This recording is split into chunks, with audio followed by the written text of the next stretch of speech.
All right, it's time for Yogi and the Beach Man. Hi, I'm Jim the Yogi. And I'm Rick Beach, the Beach Man. We're two Michigan transplants now living in Southwest Florida. In fact, we're cousins born in 1964, just a month apart. I like to meditate. And I like to play bass in a band. I'm into chanting Om. And I'm into throwing down some classic rock. But together, we're on a mission to promote people that are helping other people. We want to make the world a better place. One conversation at a time. So sit back. Turn up the volume. And get ready to laugh. Because we like to have fun while we spread the love. Interviewing lovely people. All right, we're here today with Natasha Schaffer. Natasha, thank you for being with us today. We appreciate you joining our show. You are the owner of Calm Accelerator, and you're providing health coaching and lifestyle management for stressed out entrepreneurs, the way I understand it. Specifically for stress-induced chronic pain. I know too many busy individuals, overachievers who are chronically ill, and it's all due to their business load, busyness load, and it's all due to stress. So I specialize in that, and because everybody specializes in what is near and dear to their heart, and I am that person myself. So I have personally overcome a chronic autoimmune condition myself that I've had for 30 years. Is that how you got started in all this? It's how I chose my specialty. Yeah, okay. It's how I chose my specialty. Yes. So I had a chronic eczema that I've had for half my life, and nothing would take it away until I not only found, but grasped Ayurveda and started to integrate it into my daily living. Okay. Until I did that, I did everything. I went the whole route that everybody else did with the steroids, with the, and the pharmaceuticals and I even went as far as, holistic. I went into nutritional healing specialists. I one time remember bringing home $400 worth of supplements, lined my kitchen shelves with those. It's not hard to do. Yeah, I had homeopathic injections, and nothing did it long term because everybody in the West, even holistic practitioners, look at the symptoms, okay? And they may identify some root cause, but none of them identify the mother of all root causes, which is the big picture that Ayurveda gives us. So that's what I would like to mention that term twice. I know what Ayurveda is, but Rick was asking me what. I didn't even know how to say it. So now Jim's was a yoga instructor, so he explained it to me. It's kind of like the health and eating side, a cousin of yoga. I said, okay, is that about right? Kind of. Well, that's how I understood it to be. So I don't exactly. I didn't know anything. I didn't know anything about this. I was looking at your website and I'm like, Ayurveda, what is that? And I had no idea. So then he explained it to me. I'm like, oh, okay, well, that's kind of what we're about anyway. And that's kind of how it would, I told it. And then I was reviewing an inflammation, and I just asked him, I says, how does anybody know if they have heavy inflammation, except they just hurt everywhere all the time? And he's like, well, yeah, but people just don't know that. And I says, then they go to the doc and they get their Vicodins and their Percocets and their this and their that. And then they feel better, but they're all messed up, and it just ruins your whole life. And so I'll throw that back to you, because I already try to get where I think you're going to go with this whole conversation. So you've all heard the word Veda, right? Vedas, this great scriptures. Yes. Okay. Veda, the word itself in Sanskrit, means knowledge, seeing. Okay. Our English word is vision, right? So Veda is seeing, understanding, knowledge. Ayur means life. So Ayurveda is the knowledge of life, science of life. That's what it means. And it's a science that is a sister science to yoga. Okay, they should be practiced together. They should be practiced together. It is the oldest known in the world system of medicine that predates Chinese medicine, predates Aztec medicine. The evidence of people practicing Ayurveda has been carbon dated up to 10,000 years back. However, the documentation on all this goes as far back as 5,000 years. So it's the oldest known system of medicine that covers the whole being. And that's where we start. It's a science of life that is relies heavily on logic, and not just any logic of nature. Okay, what is life? It's nature, right? And what is logic of nature? Well, it's the kind of thing that the snow is cold and the sun is hot. And who can argue with that? It's that kind of logic, okay? Indisputable. It's logic that just plain makes sense. And I will tell you exactly how in a moment. So Ayurveda is a science of life. It deals with the human being, with the health of human being, okay, in the body and in the mind. Okay, and when we talk about pain, let's first of all identify what is pain and where does it happen. Okay, who experiences pain?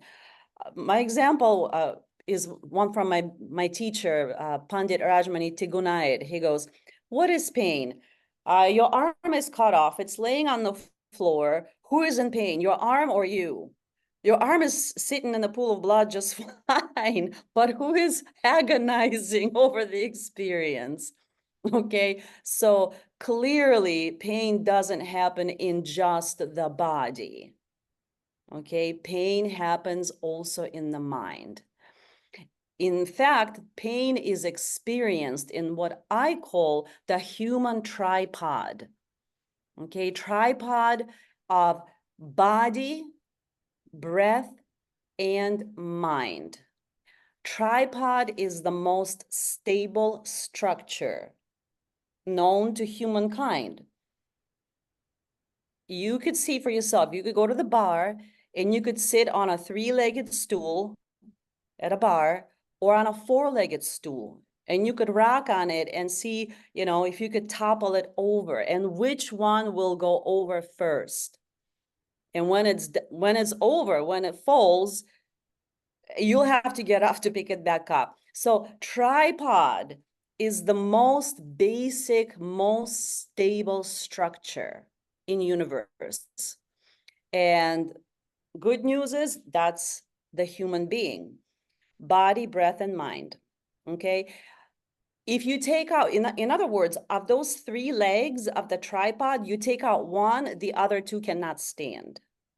In your body, breath, and mind, take out the body. What good is your breath and mind without the body?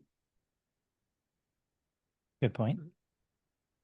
Take out the mind. What good is your breath and body without the mind? Yeah, nothing.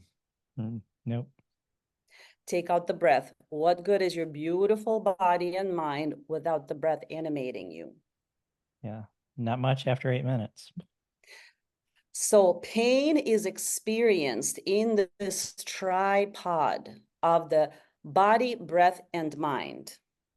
And when we talk about pain, then we look to all three to deal with the pain, to experience the pain, to manage pain, to find the root cause of the pain, and to kind of make our way back out of that painful situation. And of course, I mean here chronic pain, the kind of pain that gets people into medical dependency. Mm-hmm. Okay, to a point where they don't leave a house without their tub of pills. Whether they may or may not have a migraine or, spike in the blood pressure, they don't go anywhere without their tub of pills, that kind of pain. Okay, so now we get to Ayurveda. And fortunate for us, we are all more the same than we're different, you know, coming from this logic of nature.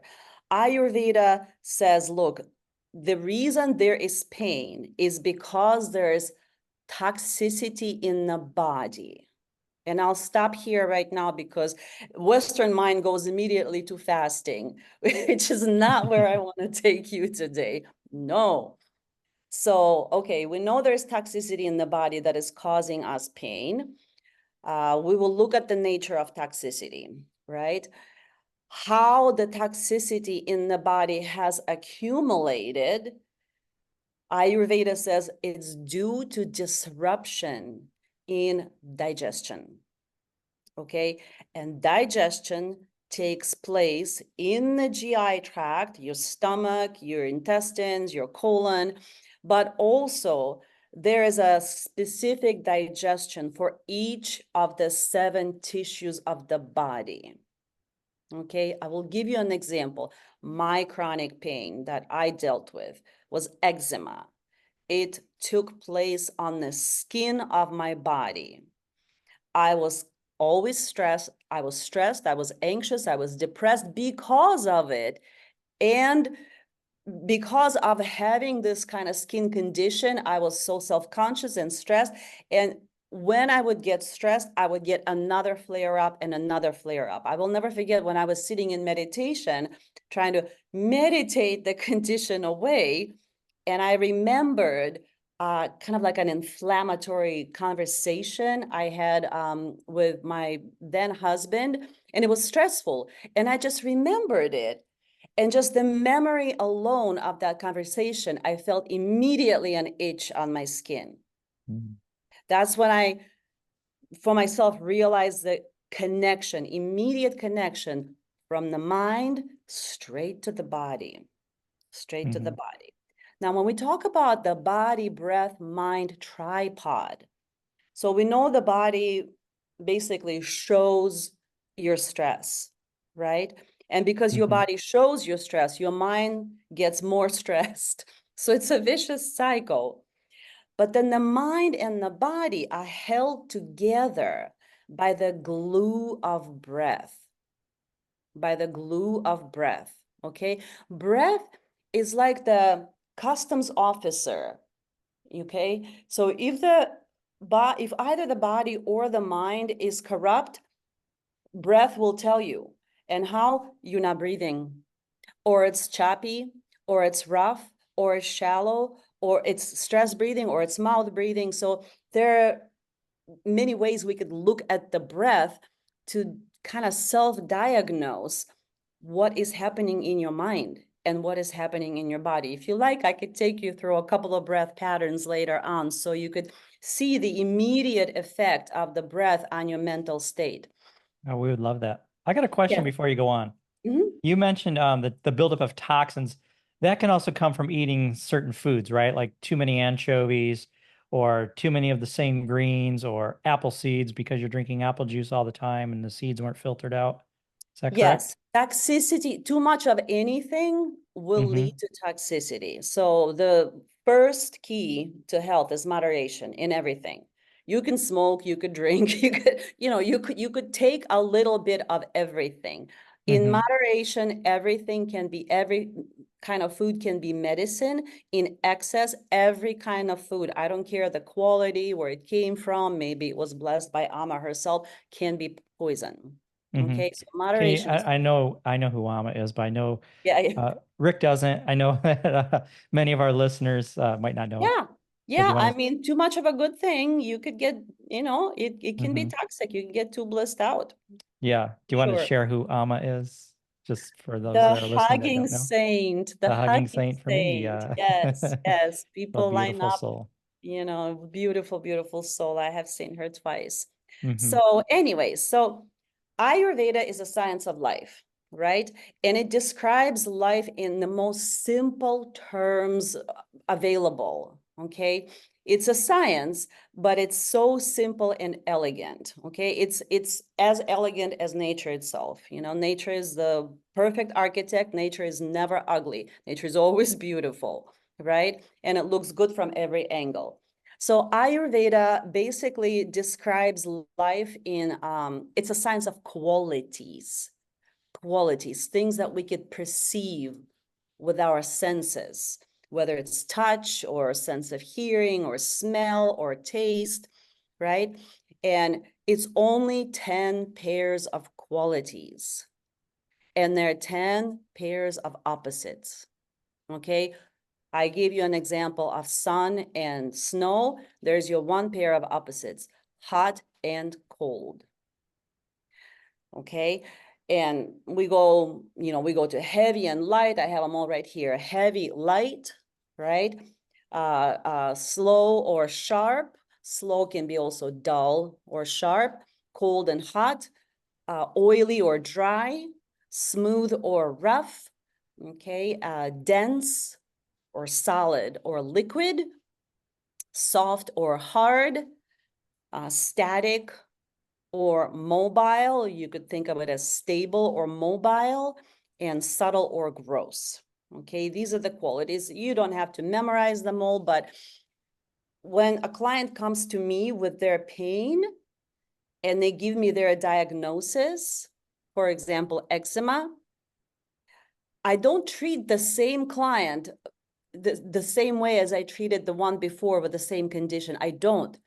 My questions to them are going to be, how are you feeling? Is your skin hot to touch or is it cool to touch? Is it wet or is it dry? Maybe you've heard the term wet eczema, dry eczema. The same condition, but different expression of the same diagnosis. They will receive different protocols. Okay? Because Ayurveda says that health is balance.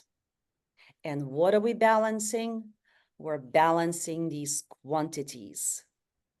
If a person comes with arthritis, again, the diagnosis is the same, arthritis, but my question to them will be, where is it? Is it always in one place? Is it always in your knees? Or is it moving? Do your joints feel hot and sharp pain? Or are they just heavy and swollen? Depending on the quality of their pain, if they can describe their pain to me, I can help them manage it. Because Ayurveda says health is balance, we're balancing qualities. We're balancing wet eczema. There's too much wet quality. There's too much water element in their body. We need to balance it by drying it up. I'm not going to put a person in the sun, but that would typically be a person who will be made better in the desert.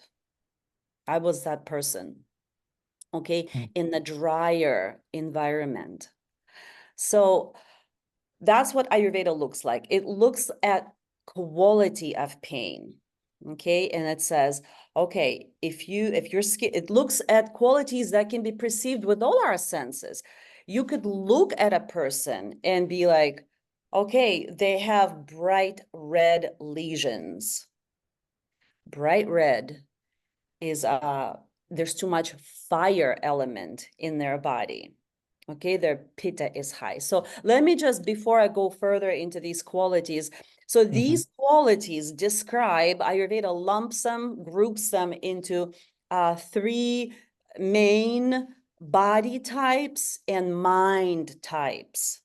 Okay, the heaviest one is kapha, and it says dosha. Dosha means a fault line. Okay, like in California, there's a fault line, and when there's enough pressure under the crust of the earth, that's where the earth will break, right? We are born with those fault lines. We are born with those doshas.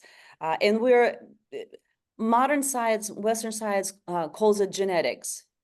And what's good about it is, you know who you are, right? You were born like this. This runs in the family. But what's bad about this? It's hopeless. It makes you Western science makes you feel it's hopeless. It's in your genes. So get ready for cancer. Ayurveda says it's your nature, it's your prakriti, which is your constitution, your innate natural makeup. Let's say I was born in the spring from my mother, who is heavy set, and my dad, who is also a little bit on the heavier side. There's a good chance I will inherit their constitution, their heavier set constitution with solid bones, good muscle mass, pearly white teeth, thick hair. That's called a kapha constitution. And it's made of two elements, earth and water. Okay, which is responsible, those two are responsible for your structure. Everybody, you both have kapha dosha in your bodies. Without it, you wouldn't be sitting there. There'd be no bones and no muscles to sit in your chairs. So everybody has all of those elements and all of those doshas. Is just to which degree. Okay, but if you are genetically, let's say, heavy set, chances are you will be prone to congestive diseases such as a mucousy cold. Kapha, this combination of water and earth, means, the word itself means that which is nourished by water. What is it? Mucus. So your mucus lining will be copious. You're cold. You will have stuffed nose and the stringy snot, and you will experience cold very differently than, let's say, someone like me. I happen to be the second constitution, predominant, pitta, which is 20% water and 80% fire. So when someone like me experiences cold, we just burn in nasal discharge, high fever, intense, burning experience for about 3 days, and then I'm done. Kapha will carry that cold for a good couple weeks. Okay, so you see two individuals and you go, okay, the two of them went to the same place, ate the same food, both got the same cold or flu, both got the same flu, and one is still in bed, all clammy and sweaty and snotty, and another 3 days we're done. Okay, and then yet there's the third constitution that's called vata. Va is air, okay, vayu, air. So pitta, by the way, the water and fire, that means bile. Well, if you put fire and water together, that's kind of what you get. You get that explosive liquid. And then the vata is two elements, also air and space. And Ayurveda classifies 5 elements altogether. So earth, water, that's kapha, water, fire, that's pitta, and then air and space, that's vata. So they are going to be spacey. They're cool. And air, it's movement, constant movement. It's in one ear and out the other. And when they get a cold, they don't even get a nasal discharge. One day it's here, another day it's not there, it's moving, it's unstable. So that's why when somebody comes with arthritis, I ask, I said, describe to me your pain, where it is. If they say, oh, it's everywhere, one day it's in my elbow, another it's in my knee, that means to me it's movement. That means to me their vata is at play. Their vata dosha is at play. Okay. Or if they say, oh, my joints, they just burn, it's just burning pain, then I know it's pitta, right? Or if they say, oh, I just feel heavy, I can't even move, they're swollen, then I know kapha is at play.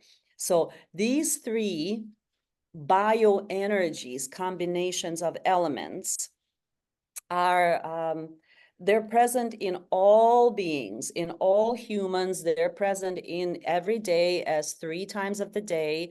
They're present in times of the year. You know, summer is your pitta time, vata dosha, when things dry up and start flying is your fall.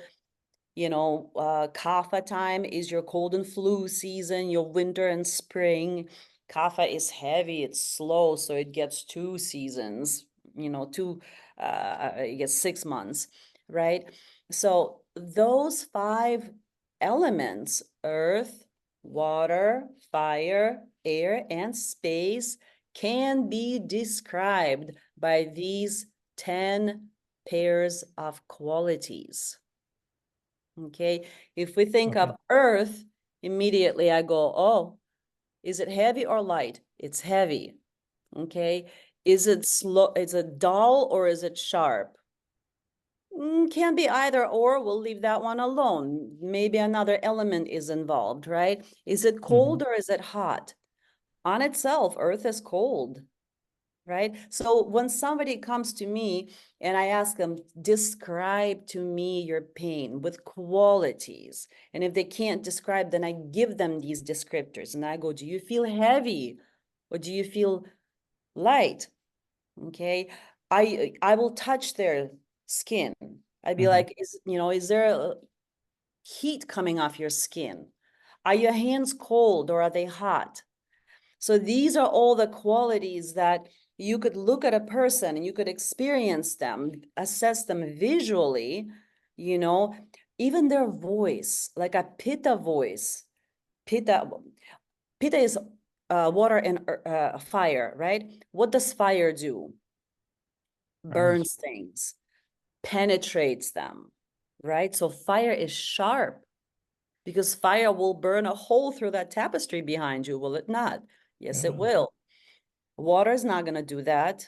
Air is not going to do that. Fire will do that. Fire is sharp. So when they tell me that I just feel like itching and I feel like I'm full of needles, then I know there's a sharp quality present in them, that I know there's a high fire element. So take that last example, that I have pricky pain all over. So then what is the step for that person?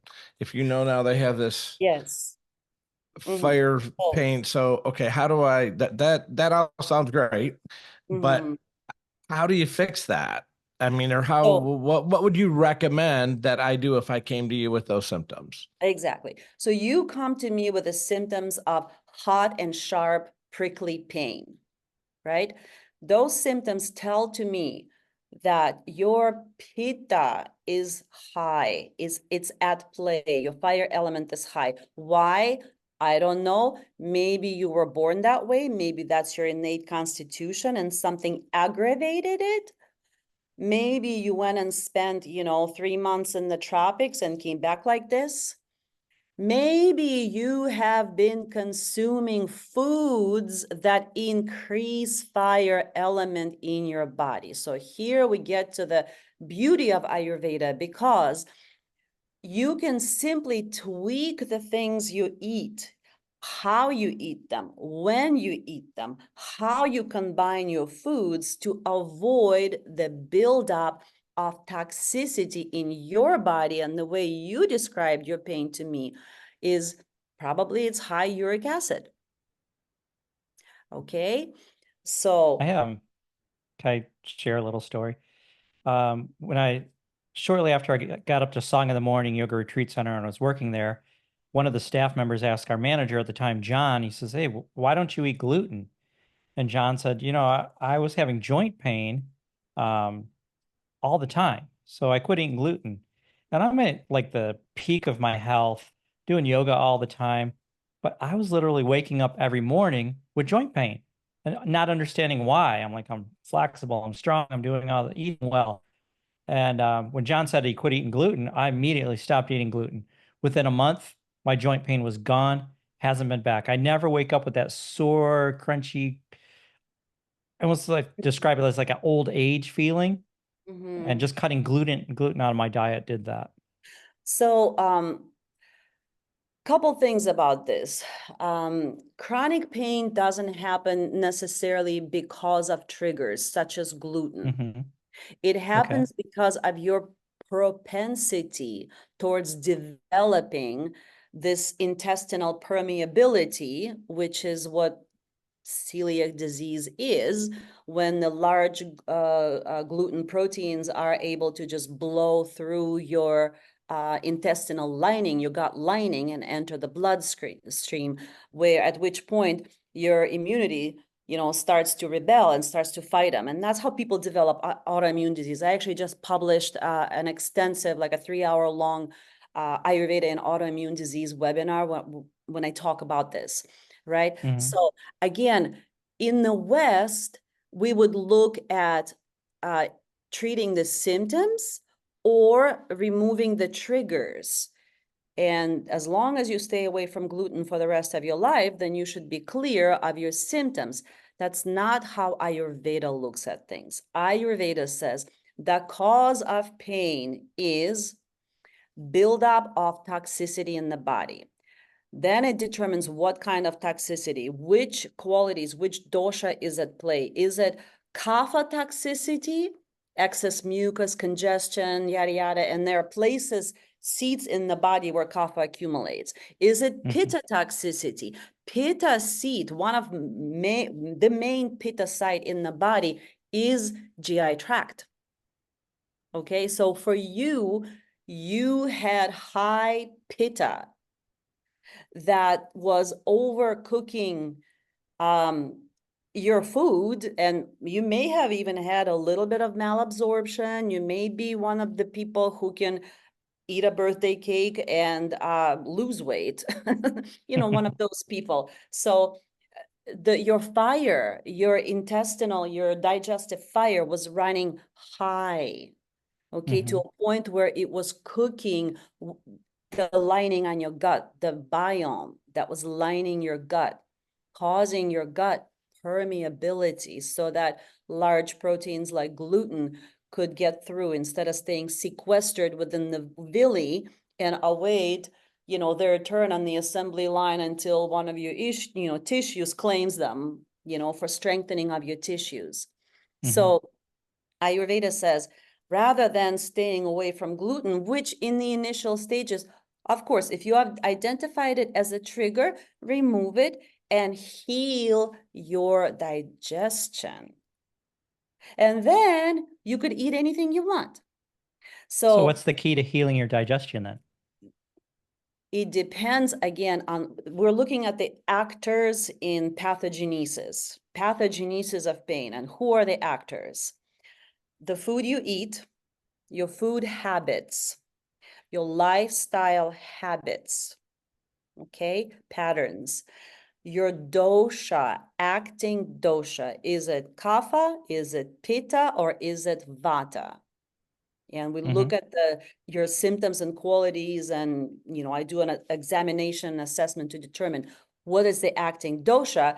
And then we look at the fire, the agni, your digestive fire, which in the gut is your system of, you know, gastric juices, your enzymes, your microbiome, your biota, all the complexity of digestive processes that happen in the gut. That is your fire. I have a program that's called Heal Your Flame, specifically for clients whom we have identified that, yes, we do need to fix your digestion. And it's literally about healing their flame. Now, if you, for example, Jim, if you have a pitta digestion, it will be a hot digestion. Your fire is running hot. It's burning your food too quickly before your tissues even absorb it through the intestinal lining.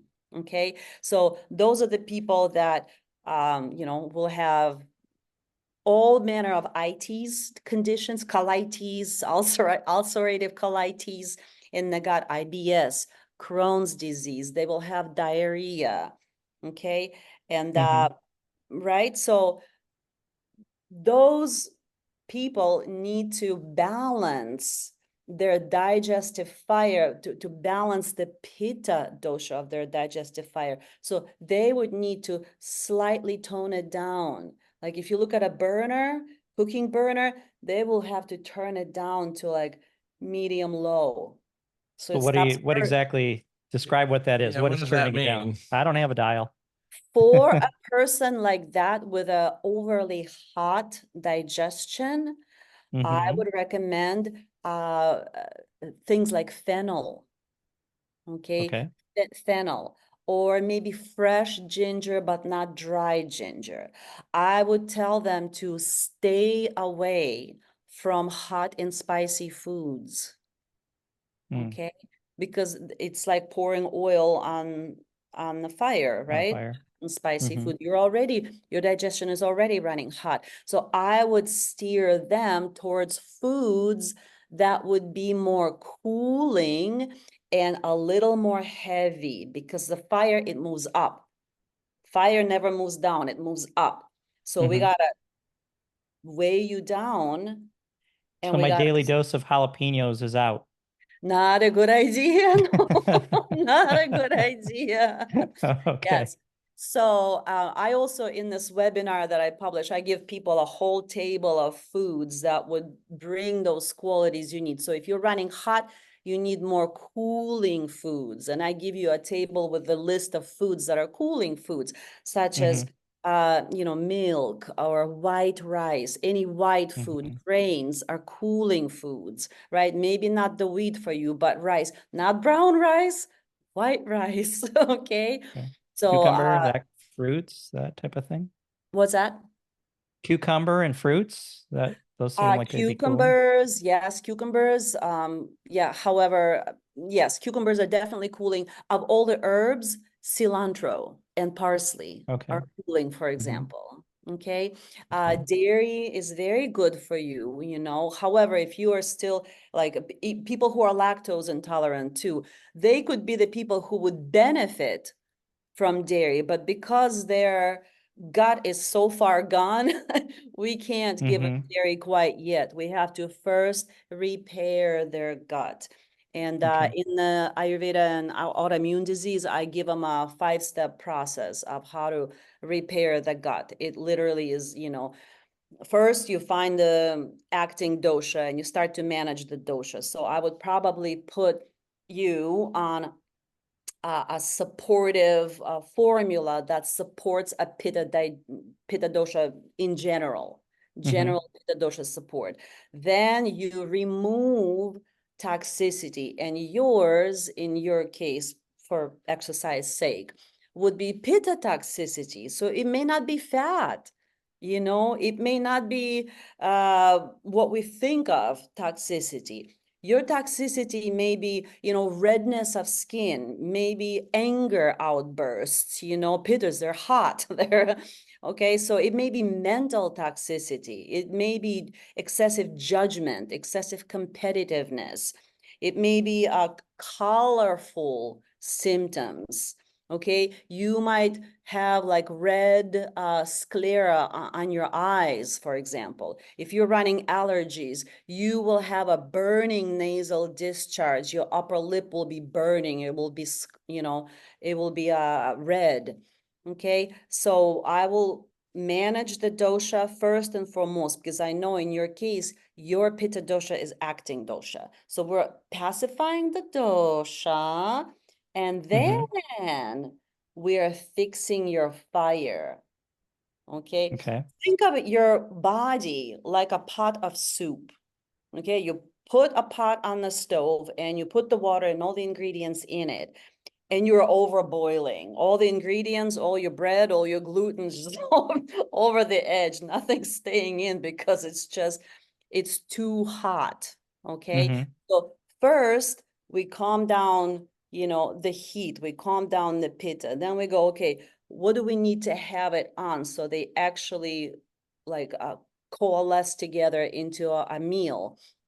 Okay, and if your pitta fire is running really high, then I'm gonna tone it down and I'm gonna give you a pitta digest formula, you know, or maybe prescribe one thing that works for everybody, and everyone should actually get in the habit of, just get yourself a cumin coriander fennel tea, CCFT. You could get it at Banyan Botanicals. I can send you the link to, to exactly to the product, just go and get it and just drink it with your meal, with your Say that again. It was cumin, coriander, and fennel.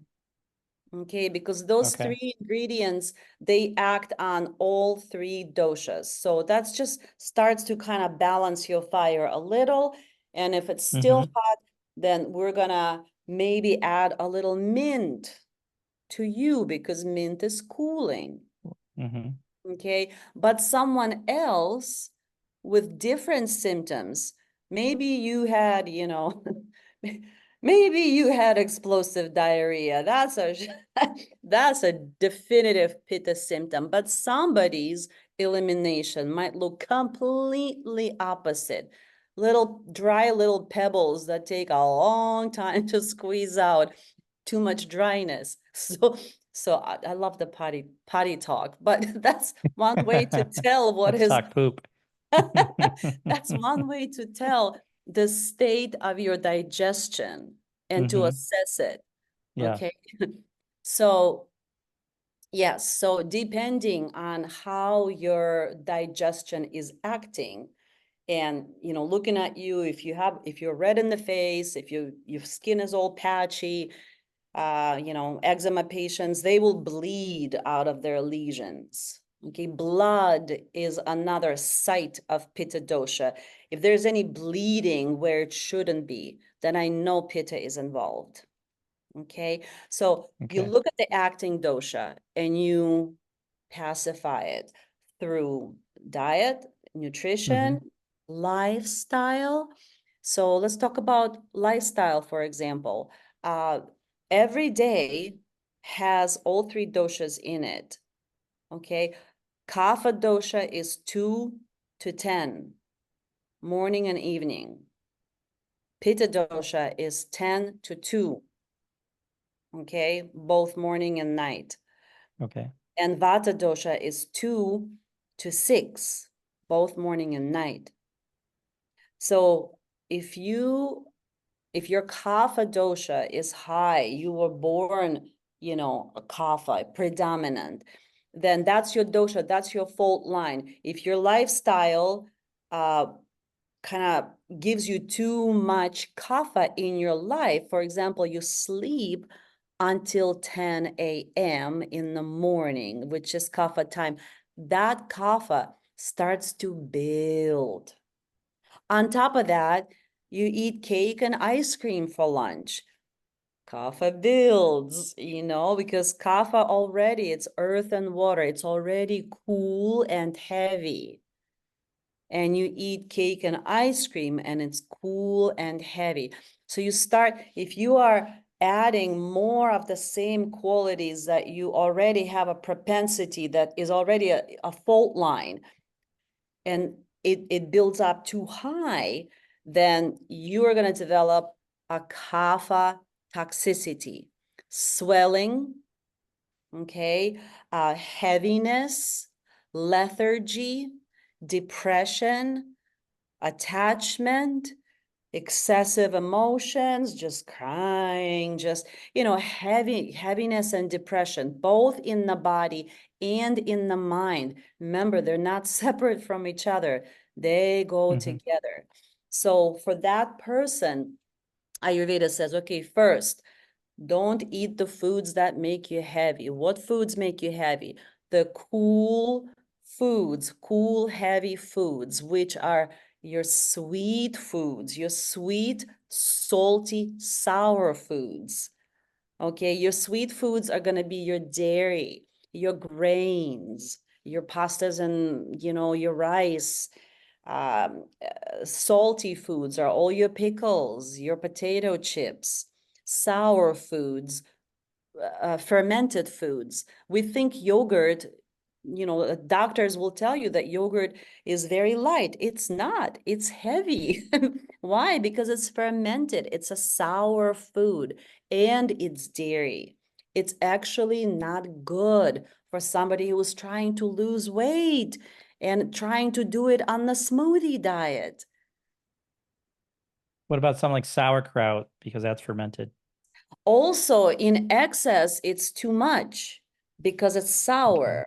You could have it a little bit on the side as a condiment, just a spoonful. That's it. See, kapha, somebody who is heavy like this, that which is nourished by water, mucousy, right? Even their microbiota in the gut, there will be overgrowth. There will be bacterial overgrowth. So the food that sits in your gut, it's not moving. It's just sitting there because your gastric juices are not flowing. There's blockage. Those are the people that don't go to the bathroom for a week at a time. Okay, so for them, Are there actually people that do that? There are, yeah, they'll go 4 days, yeah, 5 days, yeah, easy. yeah, Yeah, yeah. yeah. Mm-hmm. Wow. Yeah. Yeah. So for someone like that who is cold, heavy, solid, right? Ayurveda is a science of, opposites, right? It's Mm-hmm. health is balance. It's balancing the opposites. So instead of cold, we give them hot foods. They need the jalapenos. All right. Instead of heavy, we Lucky give them dogs. light foods. Light foods, salads. That's your salad Mm-hmm. person. Of course, that would be the person who'd want a steak instead, right? So there's a Yeah. little bit of self-discipline that's involved there, but it comes with self-awareness, Mm-hmm. Instead of dense foods, we'll give them liquid foods. So instead of steak, how about a soup with smaller pieces of steak in it? Mm-hmm. That's just not so solid. So Yeah. you're balancing these opposing qualities for them, right? Mm-hmm. So that they could benefit from the food that they're eating. Yeah. So yes, just changing. It's not even about changing the ingredients so much, but even something Mm-hmm. as small as when is your biggest, pretend you're a kapha, you're very heavy. When is your Mm-hmm. biggest meal of the day? And if you tell me it's your breakfast of steak and eggs, wrong answer, because that is a kapha time of the day where anything you do or not do between 6 and 10 o'clock Mm-hmm. will add more kapha to your system. And you have a heavy meal that day, and that's your biggest meal. No wonder you're getting heavier and heavier and cannot lose weight. Sure. So Okay. I've got a question for you. Somebody's listening to this right now and they're intrigued, but they're going, man, this is a lot. How do they get started to figure this out? Where would you recommend they go to get started?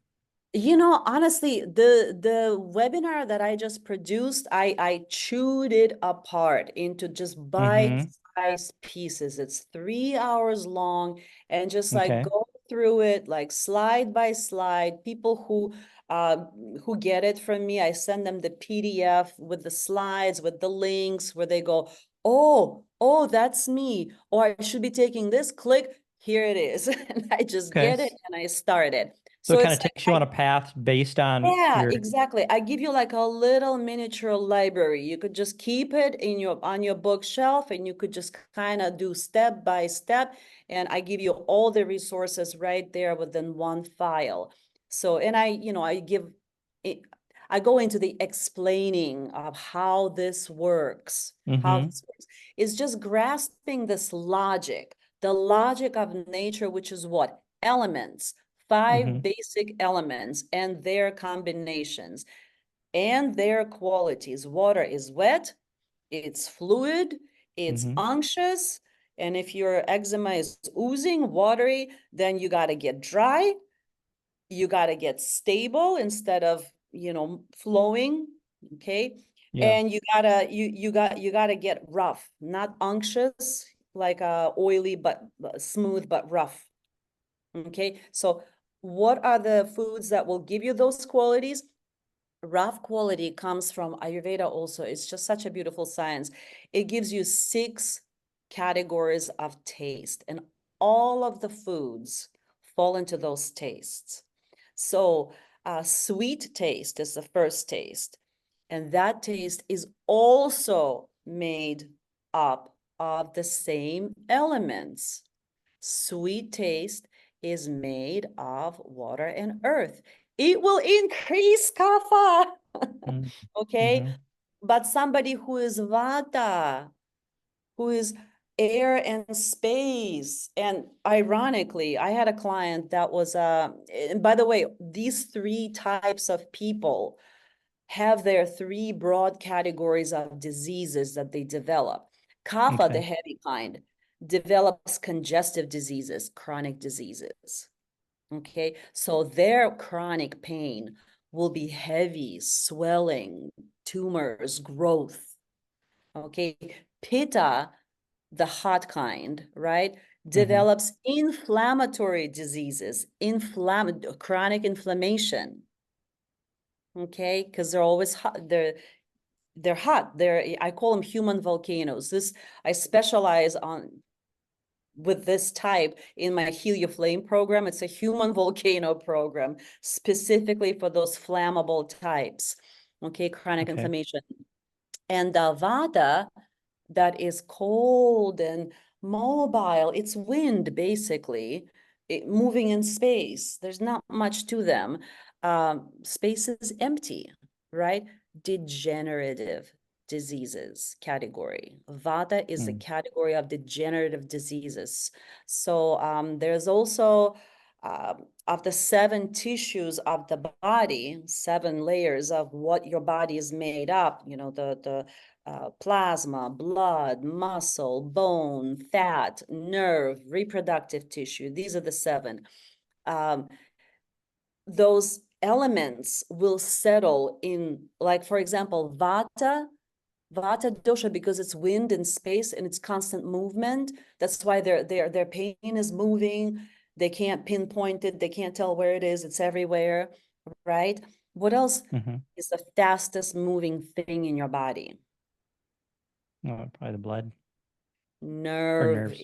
impulses, nerves. Yeah. So Vata will be prone to develop the nerve degenerative disorders, Parkinson's, dementia, Mm. Alzheimer's, okay, Mhm. MS.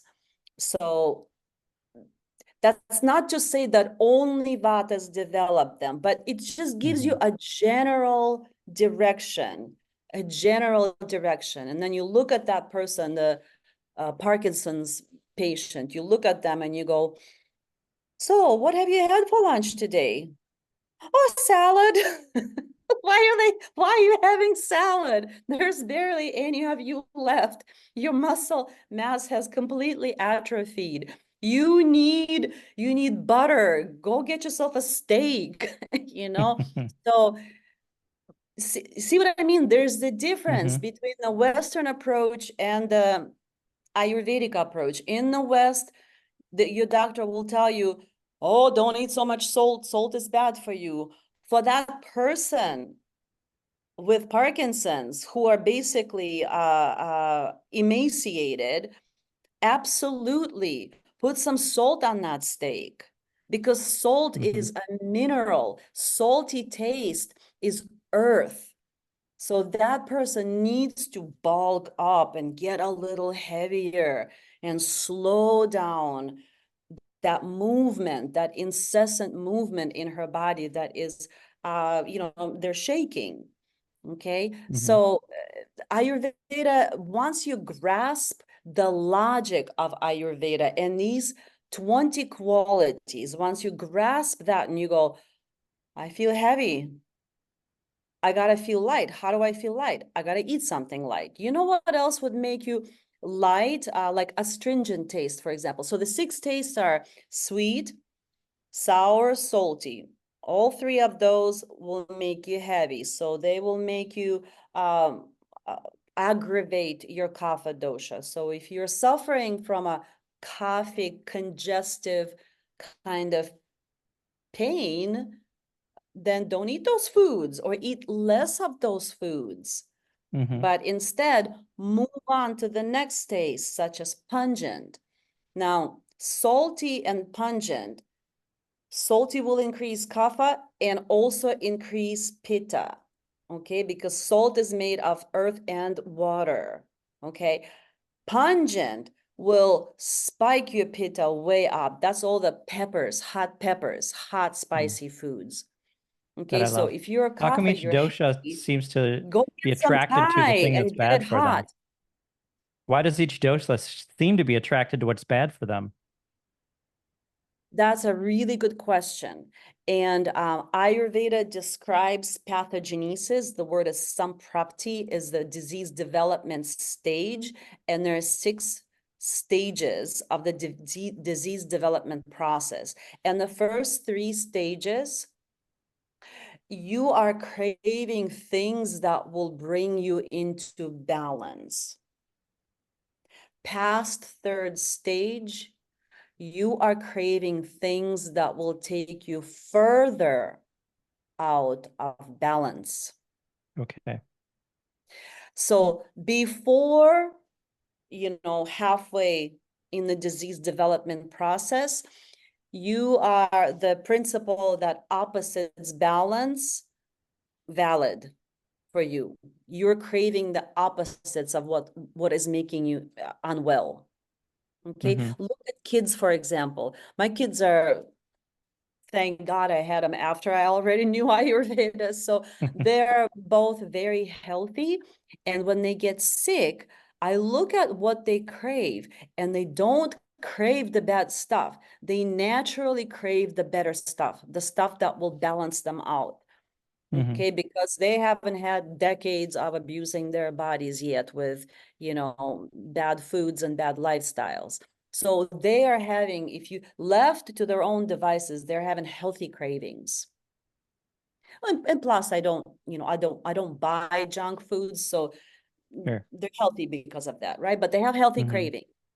Okay, but when I was sick with my eczema and I was flaring pitta, just this walking human torch, I was craving more of that. I was craving more intensity. I was doing hot yoga. I was teaching hot vinyasa, and and I was so flared up. I had a just red neck. My daughter was calling me, "Oh, well, it's kind of cute. You're like a ruby-throated hummingbird." She was being nice, but it was so bad for me. See, even yoga could be bad for you if you're practicing the wrong kind of yoga.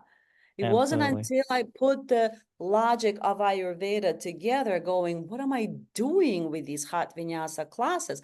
How about some restorative, some simple hatha, some longer holds and less sweat? Okay. Sure. So I had to balance my internal heat with a cooler practices. So if you're a flaming pitta, your cooler practices may not be a hot vinyasa. It may not be an ashtanga. Definitely don't practice in a heated room. Hell no. But swimming might be very good for you. Yeah. Or just walks in nature, not running, walking in nature. Something that is cooler, softer. Your practice times should be like right around, early evening and right at dawn when the light is softer, it's a little cooler. Okay. And I imagine the So vadas need more grounding. vatas need more grounding. Vatas need to be in a warm room with candles, blankets, Feet on the earth. So, yeah. My dream one day is to open up a yoga studio where I would have a room for each dosha and completely different controlled environments, Ayurvedic yoga.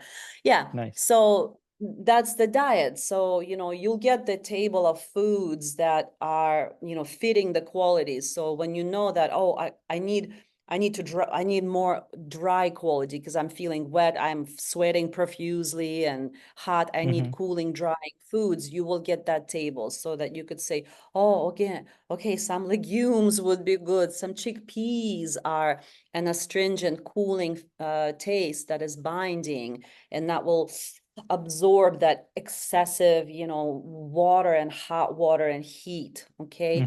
But if you're a vata, stay away from the beans. All they'll do is bloat you up.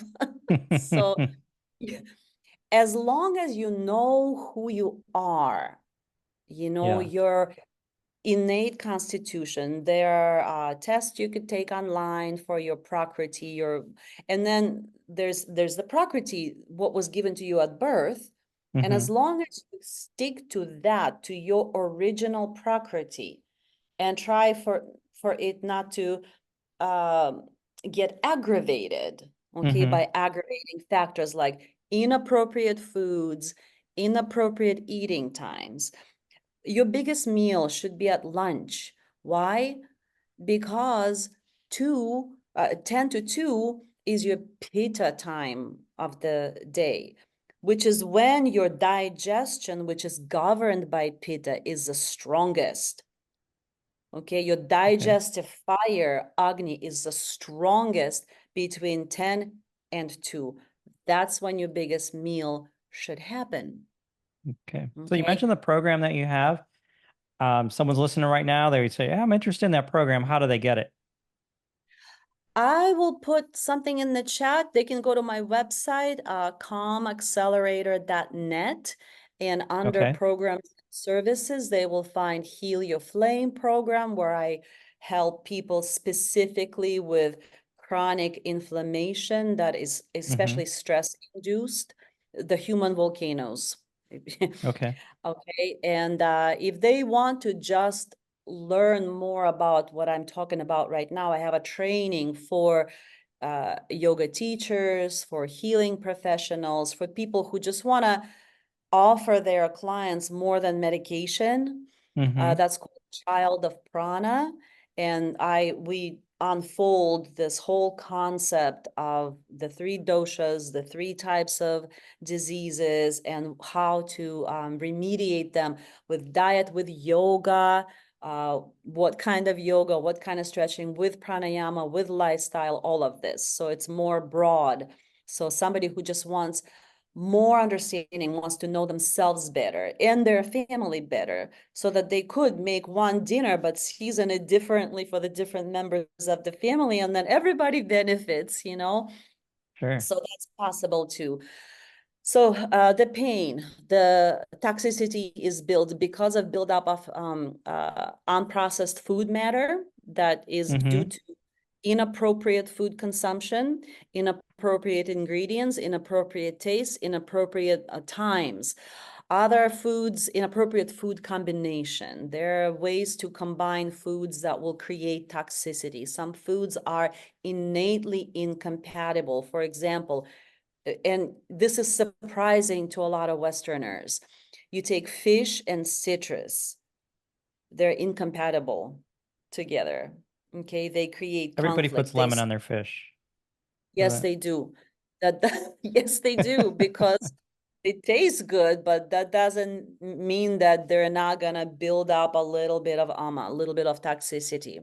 Another one that people do not like, people get so attached to their foods. When you tell them that what they're eating is not good, they get very upset. Right. But mixing dairy and fruit together is also a terrible idea. Okay. They fight each other. They fight each other. It's heavy. So it is and also eating fruit should be eaten alone by itself. Don't, like, it's best if you don't eat it with other things like meats and cheeses, and and we all love our fruit and cheese. So like I said, it's not, it's not a science of absolutes, it's a science of awareness. If you know, for example, once I learned that, another odd one, that tomatoes and cucumbers together are not good. And I always put them together, always. And always after a good cucumber tomato salad, I always feel a little bloaty and a little rumbly in your tummy, like you eat some raw veggies and, oh, this is happening. And you go, well, it's just raw veggies. The moment I started separating them, no more rumbling in the tummy. Subtle signs, just pay attention. Pain, I could say, is like an acronym for pay attention inward. What are you putting into your body, by the way of food? And what are you putting in your mind by way of senses too? Yeah. Okay. If you're flaming pitta, And the colors of fire are what? Yellow, orange, red, right? And that's all you're aware. That's gonna add more pitta to you. Okay, that's gonna Sure. elevate your pitta. So we even go into a sensory management. So if you're a pitta, maybe wear a little more white, you know, a little more blue and lighter greens, something that will cooler tones. So sensory management is part of the process because you're not just your body alone. You are your body, your mind, which is what? 5 senses plus the actual thinking organ that secretes thoughts, right? In response to the senses. So sensory management, food, you know, management. And of course, there's the breath. If you're a pitta and you are running hot, should you be doing, well, you're a yogi, should you be doing Kapalabhati pranayama? Probably not. It's going to heat you up a lot. Probably not. Yeah, exactly. See how you're already putting things together. If you know what Kapalabhati does, this Well, the it's the breath of strong fire. upward You're creating more flamethrower, fire. and fire already moves up, and there you are. Yeah. Now you're ready to face. What good did that do to you? That's not to say that you cannot do ever Kapalabhati. You can. It's just if you are a pitta, maybe I would guide you as a yoga teacher, yoga therapist. I would guide you for your practice. If you want that purification with the Kapalabhati, maybe do it from a downward dog position when you're inverted and slower, Okay. slower. Okay, so even the yoga, so we covered the food. Other foods, by the way, the leftovers are terrible for you. It's considered heavy. So if you must eat leftovers, I tell people, well, at least like it's dead considered in Ayurveda. If you're eating dead food, at least bring it back to life with some fresh ground black pepper. Always put black pepper on your leftovers. If you have to, Interesting. you have to have them. Yeah. And what does that Yeah. do to your leftovers? Pepper, Ayurveda is, it goes into spices and herbs so extensively. I could go on for days, but pepper is the one spice that is considered the carrier. Okay. So pepper will take whatever ingredient you put in your mouth, swallow, pepper will take it and deliver it to where it is needed in your body. So your leftover food doesn't just sit there in your gut relying on the health of your, you know, microbiota and your gastric juices. Okay. But the pepper just kind of wakes it up a little bit, enlivens it, wakes it up from the dead, if you will, wakes it up and delivers it to where it is needed in the body. That's why turmeric should be always taken. Every medicine, every food is medicine. The name of food is medicine, ahara, right? That brings health to your body, mind, and soul. So food is medicine considered in Ayurveda. It should be taken with pepper because pepper will deliver it to where it is needed. Okay. When you take turmeric, take it with pepper and also with some high quality fat because it's fat soluble turmeric. Good to know. Okay. Yeah. Cool. Yeah. Yeah. Well, I learned a lot more about Ayurveda today. Ayurveda. It was fun having you. Fascinating. Yeah. We're running out of time, So but we like to ask this question. We've started doing our last few podcasts. So, how are you making the world a better place, Natasha?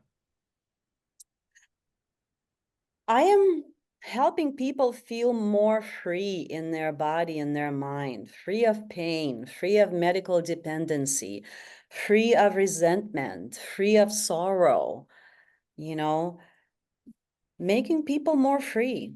And to me, Excellent.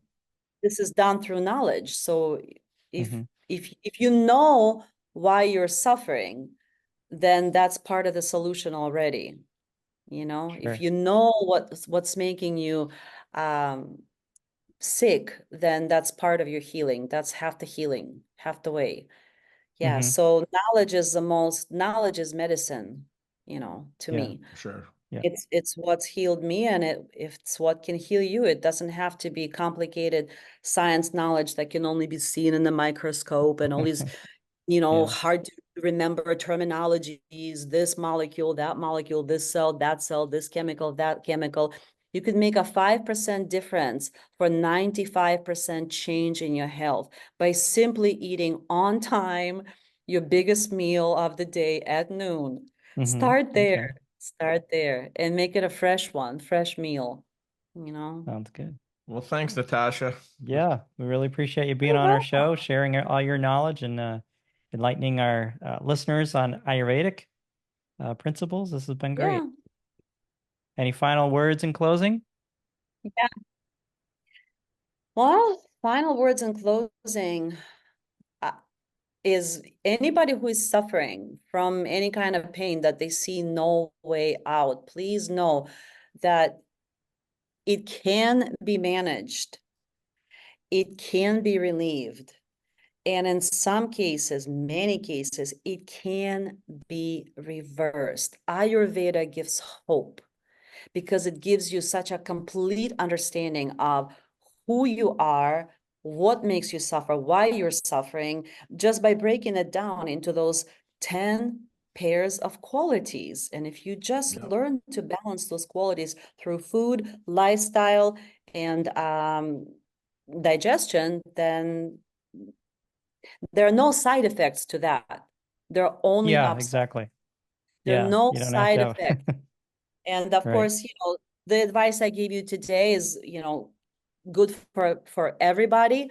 But if people have a chronic condition, like they really should be assessed by an certified Ayurveda wellness counselor so that they can give them the tenfold examination and prescribe to them, give them an actual herb. Ayurveda uses herbs that have affinity for the different tissues and organs in your body that are, dosha pacifying this way, that way. And it's not a blanket protocol by any means. It's very individualized because it takes you and your condition. It considers you and your condition within the context of your life and relationships. And that's why when the healing does happen, it's whole. You healing the whole person, heal your life, not just your skin, your life. Heal And your life. I like that. heal your life, heal your flame. And let's not forget that the whole and heal share the same root. They There you sure go. do. All right. Thank you again, Natasha. Really wonderful Thanks. having you. I appreciate you taking the time to be with us. Thanks, Natasha. Have a good night. Thanks so much. Have a Thank you. wonderful evening. So if you just listen to this podcast and you appreciate the content and the work that we're doing, we would love your support. Look in the comment section of this episode. Subscribe, rate us, comment. This gets our podcast in front of other listeners. And if you noticed, we don't have advertisers. For the cost of a cup of coffee, you can help keep it this way. Become a supporter right now. We'd appreciate it. I'm Jim the Yogi. I'm Rick the Beach Man.